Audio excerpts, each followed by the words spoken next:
વલસાડ જિલ્લા પંચાયતની કોસંબા બેઠક પર અપક્ષ ઉમેદવારના ફોર્મ રદ થતા મામલો હાઈકોર્ટ પહોંચ્યો। કોસંબા બેઠક પર ફોર્મ રદ થતા ઉમેદવાર કલાવતીબેન ટંડેલ હાઈકોર્ટ પહોંચ્યા। રાજકીય દબાણ હેઠળ મારું ફોર્મ રદ કરાયું તેવો કલાવતીબેન ટંડેલનો ગંભીર આક્ષેપ છે। કલાવતીબેનનો આક્ષેપ છે કે ફોર્મ ચકાસણીની પ્રક્રિયા દરમિયાન નિયમ વિરુદ્ધ અન્ય પાર્ટીના ઉમેદવારો હાજર હતા। ફોર્મ ચકાસણી સમયે અન્ય પક્ષના ઉમેદવારોની હાજરી સામે સવાલ ઉઠ્યા છે।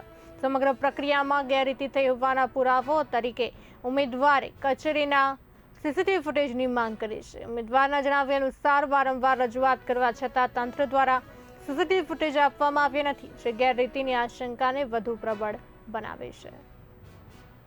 અમે અપક્ષ ઉમેદવારી નોંધાવી અને જ્યારે મારી મિસેસે ફોર્મ ભર્યું ત્યારે એવું કહેવામાં આવ્યું કે તારો જે જાતિનો દાખલો છે એ નથી, પણ જ્યારે તમે ચકાસણીમાં જાઓ ત્યારે જાતિના દાખલા લઈને જજો।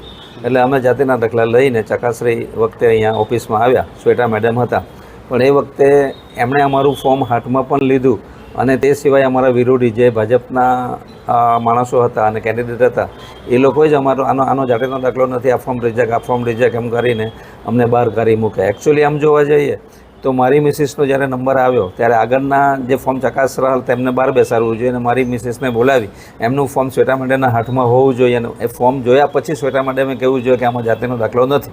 એવું કંઈ થયું નથી, અગાડથી જ ખીચડી પાકી ગયેલી છે અને એ હિસાબે ત્યાં જે અધિકારીઓ હતા એ અધિકારીઓ નક્કી કરી નાખ્યો કે એમનું ફોર્મ રિજેક્ટ છે અને એ પ્રમાણે અમને બહાર કાઢી મૂકવામાં આવ્યા અને પછી અમે લેખિતમાં માંગણી કરી। લેખિતમાં માંગણી લઈ અમે કલેક્ટર સાહેબ પાસે ગયા અને કલેક્ટર સાહેબે અમને એવું કહ્યું કે આમાં કંઈક ખોટું થયું છે, પણ જીઆર નીકળી ગયેલો છે, તમે હાઈકોર્ટ જાઓ। અમે હાઈકોર્ટ ગયા, હાઈકોર્ટમાં પણ અમે અરજી દાખલ કરી નાખી છે, પણ એનું રિઝલ્ટ અમને મળ્યું નથી। મેં ગઈ એટલે એ લોકો એમ જ બોલવા લાગ્યા કે તમારું ફોર્મ સ્વીકારવામાં આવશે નહીં, કેમ કે તમે જાતિના દાખલા માં લેટ થઈ ગયા છે।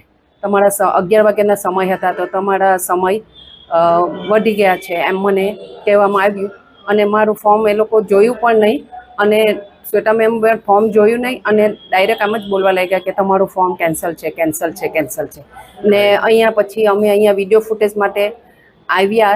13 તારીખથી આવતા છે અને 23 તારીખ સુધી અમને આટા જ મરાવે છે અને ધક્કો જ ખવડાવે છે। હજુ સુધી અમને કંઈ મળ્યું નહીં। અહીંયા એવું લાગે છે અમને કે પાર્ટીનું દબાણ હોય એવું લાગે છે એ લોકો પર। એટલે ને શ્વેતાબેનને અમે ફોન પણ કર્યો પણ ફોન વ્યસ્ત જ બતાવે છે, એટલે અમને કંઈ રિસ્પોન્સ મળતા નથી।